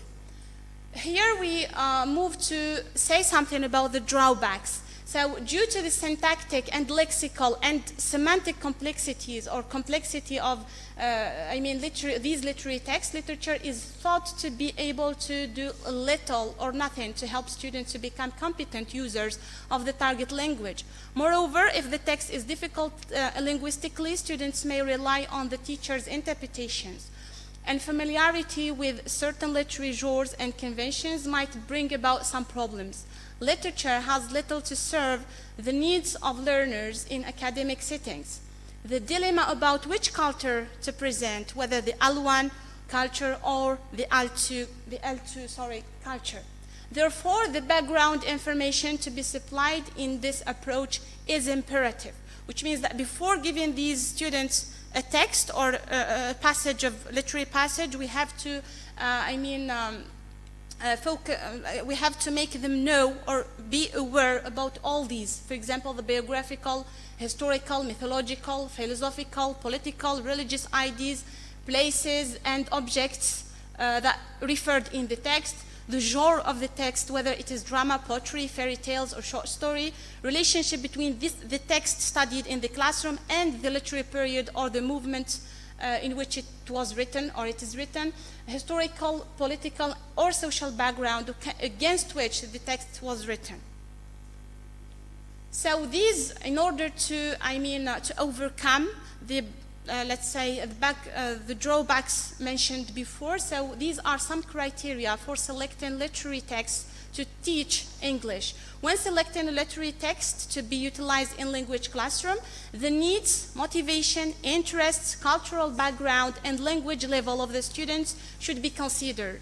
Reading a text that is both significant and entertaining is more likely to have a lasting positive impact on learners' linguistic and extra-linguistic understanding. Choosing books relevant to the real-life experiences, emotions, or dreams of the learners is of great importance. Furthermore, if the language of the text is simple, this may facilitate the student's comprehension. Interest, enjoyment, and pleasure are also prominent in helping the students to cope with the linguistic obstacles that must be considered too great in less involving material. And these are some tasks that I propose to be, let's say, these are some activities and tasks that I propose to to be used within language classrooms through using a literary text. For example, in pairs, we ask the students to write the last line of a poem. So we take the last line of the poem and we ask the students to think about it. Grapping words in a prose text, words in a prose text, rearranging lines of a text, the walk about, which means that the teacher chooses different, let's say, literary passages or texts and make them on the walls, then ask the students to choose, the the literary text that they feel it relevant for their experiences. And of course, after they will discuss it, and of course, they will justify their choice. And we can also ask, we give for the students, for example, a kind of literary text and ask them to predict who is the narrator. As the last task or the last activity using art to predict, which means that we give students, for example, pictures, photos, and ask them to use them to predict. And this, of course, as I have already mentioned, this opens the doors to discussions, personal growth, experiences, enjoyment, opens the doors of all these. And this is about the bibliography. Thank you for your attention. Thank you so much, Dr. Ulefki Jorha, for this presentation on the importance of literature as an approach for teaching the English language. You have gone through presenting the different advantages of this approach and the guidelines of using it as an effective approach for teaching not only the language itself, but also the critical thinking, emotional intelligence, the grammar, vocabulary, sociolinguistic, pragmatic competencies. You have also gone through the drawbacks that we as teachers need to employ or we need to pay attention to prevent any negative impact. Thank you so much. We come to wrap up this workshop.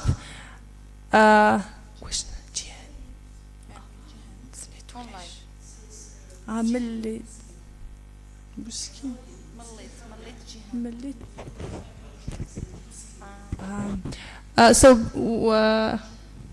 Miss Buskin, are you here?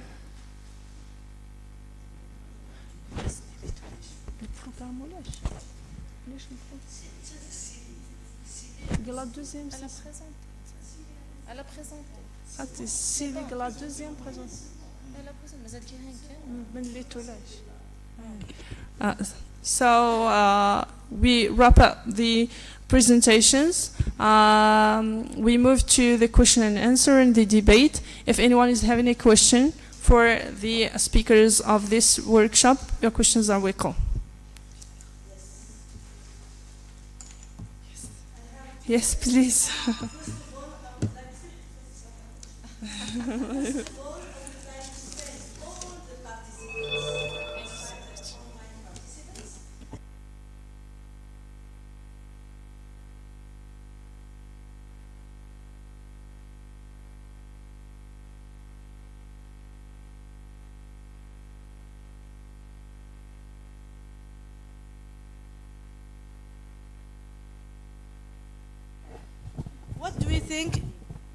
What do you think of the problem of interference?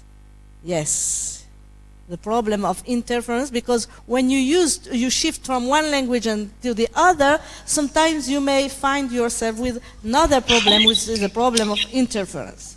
The second question is directed to my dear colleagues, Dr. Boubka and Hwa. You have provided us with some results. Like in one of the questions, 68% didn't receive training. Teachers, they said that they did not receive training. But as we know that at the University of Béjaïa, many sessions were organized so as to develop teachers' digital skills. So on one hand, they are for this idea of integrating technology and digital content. On the other hand, they said that they did not receive training. And we know that there are sessions for training. How would you please explain this, if you want, contradiction? Thank you. So, thank you, dear colleague, for your very pertinent question. In fact, linguistic interference is a major problem in EFL classes, and linguistic interference, of course, is caused by L1 or another language which may have been learned by the students, such as in our case it can be Kibel or French. So it can be an L1 or an L2, a language which may have been learned prior to the foreign language. So as I said, okay, it's an obstacle, okay? It's a major obstacle. But we may, I suggested in my recommendations, I suggested that, okay, the problem, okay, we can use, okay, L1 in order to solve the problem of L1. It's better, okay, for example, to use it in order to make some comparisons, in order to make students aware that what is the case in L1 is not necessarily so in an L2. For example, we may teach false friends or deceptive cognates.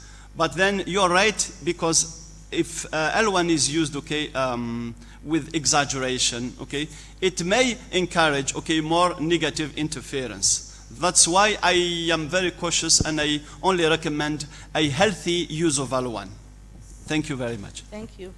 And if I may add, okay, this notion of linguistic interference has been historically attempted, okay, to be researched, yeah, by many scholars. We may mention Rod Ellis, we may mention Pete Corder. No matter how error analysis specialists tried to work on the L1 and L2, errors carried on being produced. So the ultimate solution is probably you study the language and you study its structure. Even when you compare the L1 and L2, that did not prevent, okay, the errors from being made, and this was what led to the lack of effectiveness of proponents of contrastive analysis. Thank you. Sure.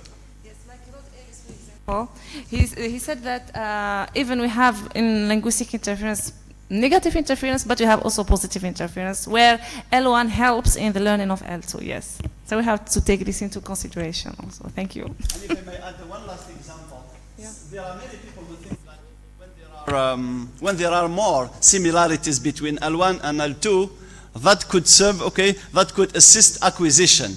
But people like Rod Ellis, okay, takes another, okay, view, in that he says the more the similarities between L1 and L2, the more the problems.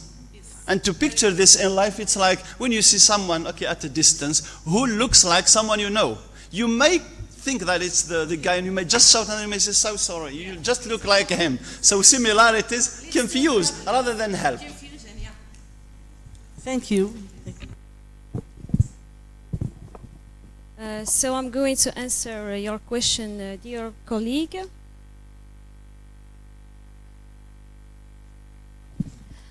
So as far as the training is concerned, so I didn't understand on which training are you talking, whether for the new recruited teachers?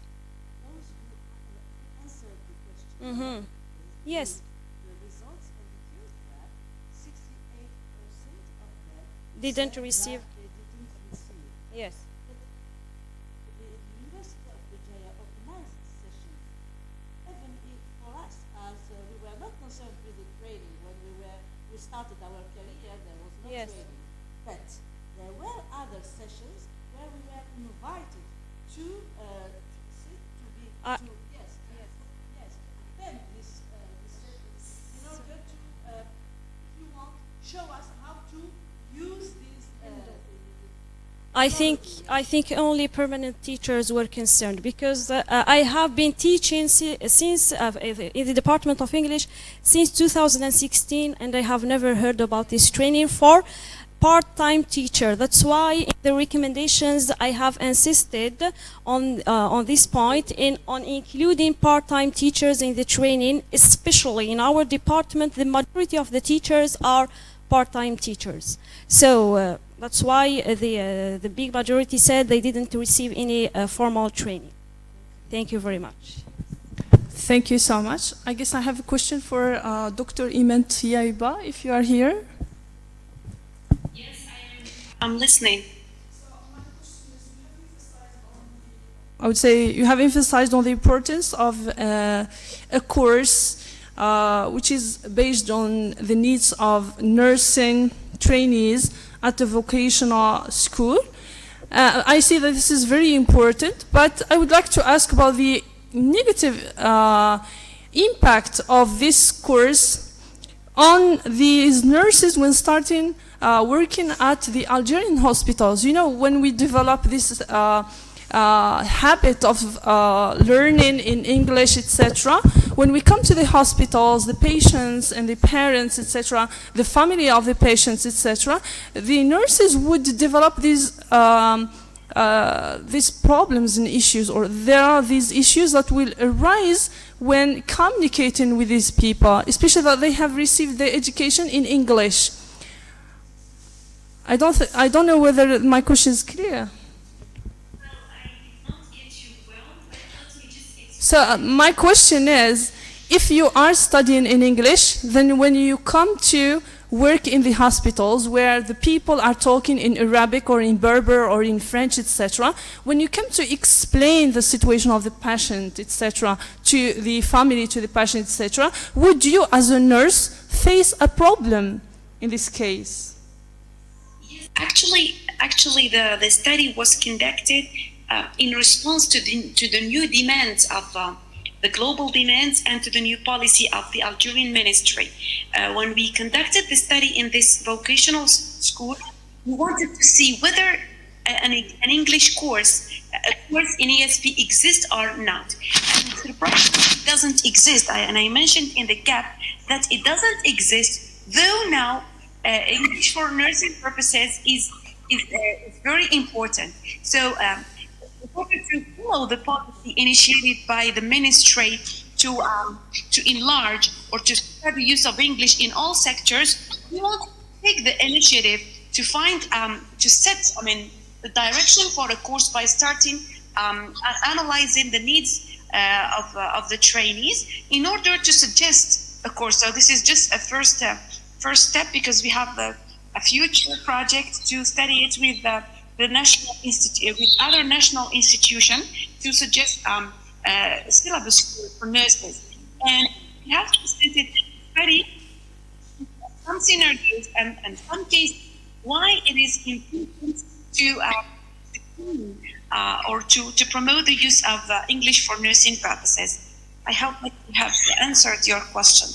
Because in the Algerian context, as I said, we are still studying or taking the training using French, and we are using the mother tongue or the local accents or the other languages, as you mentioned.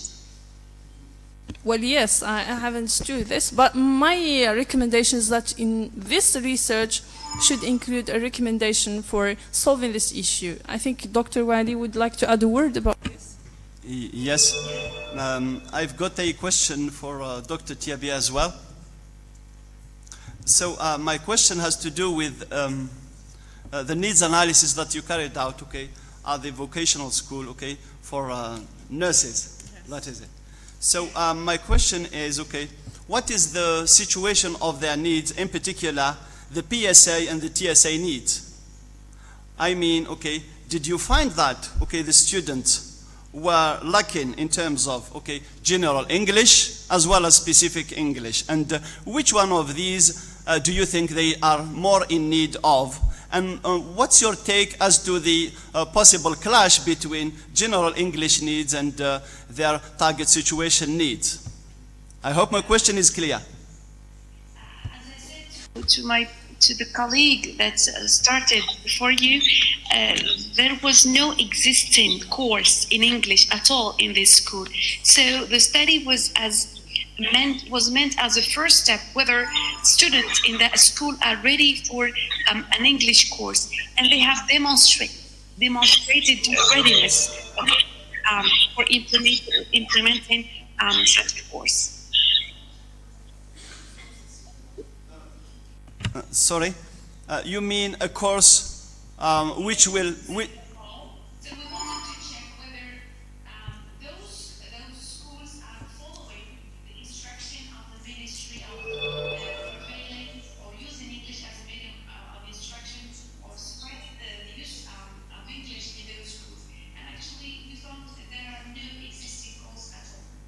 So the idea behind this research, as I said, was a first step in order to investigate the issue for suggesting a course for nurses, but in a national institution. Thank you very much.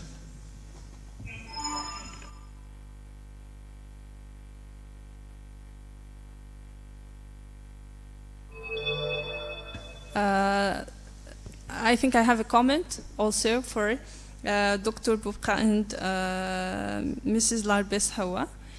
You have, in your recommendations, you have talked about training learners as well for the digital competency. I think that the focus here is that these students have the module of the ICTs since the second year, I guess. And what they are being taught is something really different from acquiring this digital competency. How would you like, or how would you like, what would be the focus of the ICT module that would cope up with the aims of your research? How would we develop the module of ICT in this concern? So I suggest something. Instead of providing or delivering theoretical courses, it would be much better if we provide practice. For example, we take students, we use computers and so on, and teach them how to access e-learning, how to answer quizzes and things like that, instead of providing theoretical courses like definitions and so on. Yes, thank you. Is there another question? It's okay.